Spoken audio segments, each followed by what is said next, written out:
as promised, we are back with our second video of this week for the second matchup on this Thanksgiving Thursday. We have the Cowboys and the Giants, some divisional rivals, both coming off very different weeks. We have the Cowboys absolutely embarrass the Vikings, and we have the Giants who basically got embarrassed by the Lions. So, let's see how these two teams match up against each other, and who do you play and who do you sit for fantasy football. We're getting right into it. First off, injuries. Wan'Dale Robinson did have a breakout game the last week. However, we're not going to talk about him, so let's get right into the must-starts here. Must-starts for sure, you have CeeDee Lamb. You can't not start CeeDee Lamb. He's the WR7 and PPR formats. He's been electric. With Dak, without Dak, he's been getting fed. He's the main guy. He's the only guy really in this passing game, especially at the receiver position, that you can count on. The Giants, however, are allowing the 7th fewest fantasy points to the position and the 8th fewest targets. I'm a little worried about CeeDee. In fact, I have a boom bust article on Rotoballer, and he might be in my bust column because I think he's going to be fine. He has enough volume to have a very good week, but I'm a little worried here. I think this Giants team, I think the whole game is going to be low scoring. There's a little foreshadowing there. But I do think CeeDee Lamb might get a little bit stymied here by a Giants team that knows this Cowboys team really well. However, he's still a must-start. You're playing him. As for Saquon Barkley, the second must-start here, same sort of thing. The Cowboys have been great against the run. And last week, Barkley, against the worst rushing defense in the league, had a terrible game. And I don't even think there's an excuse for that. I have a friend who wants to say it's because, they only focus on him. But the fact is, the Lions can stop anyone. And now they stopped Saquon Barkley. I'm marking as a bad game, so let's move on to this one. The Cowboys defense allowing the 5th fewest fantasy points to the running back position and the 5th fewest touchdowns to the position. Therefore, don't really have another huge upside game in mind for Saquon Barkley, but he's Saquon Barkley. This offense literally runs through him, literally and metaphorically, and he's going to get all the work. You're playing him no matter what. I just temper expectations a little bit, and I don't see a huge bounce back from last week's disappointing performance. That's it for must starts.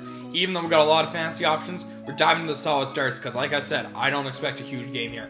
First and foremost, Dak Prescott. I know, he's not a must start, which is weird, but I think this is a tight matchup, as I've talked about.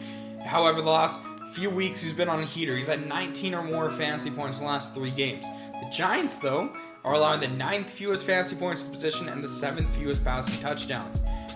I think this is going to limit Dak Prescott. I think it's low scoring. You're definitely playing him as that QB2, but I'd be wary of having him with any sort of upside play for this week.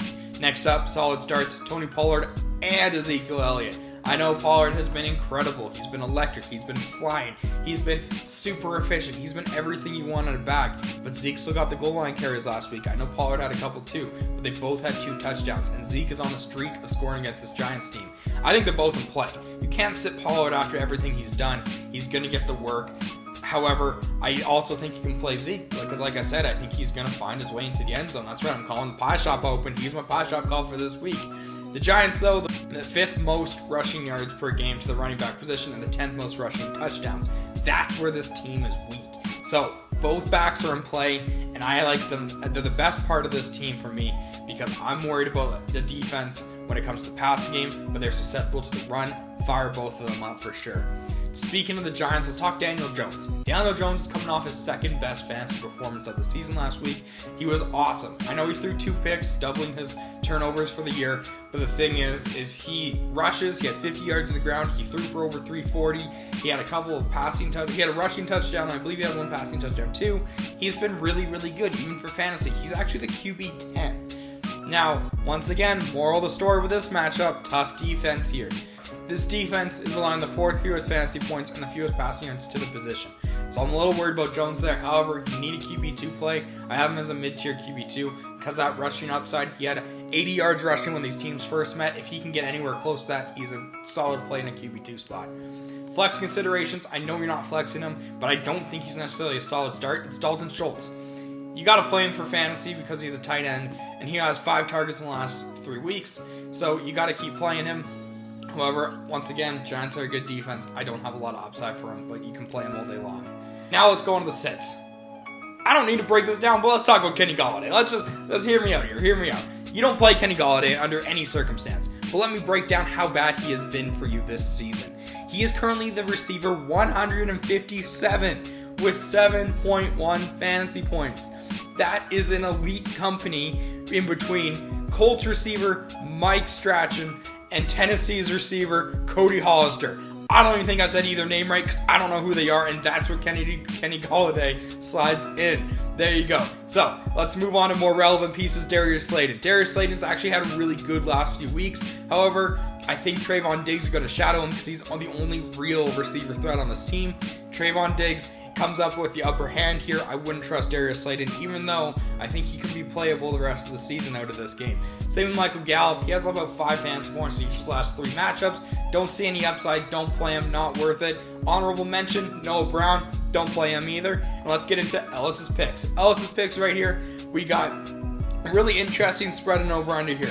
The Giants, despite being 7-3, are plus 9-point underdogs. Give me that. Like I said, I think this is a tight game. I think it's going to be under for sure. And if you give me almost 10 points on an under, I like the team just to stick in it. I do think the Cowboys are a way better team. Give me the 9 points. And as I've teased this entire thing, give me the under 44.5. It's relatively high for what I was expecting. So all day long, there's your picks. Catch me for the third video as we break down the Vikings and the Patriots. And have a good one. My pretty baby kissed another. Stop my dad up on my feet.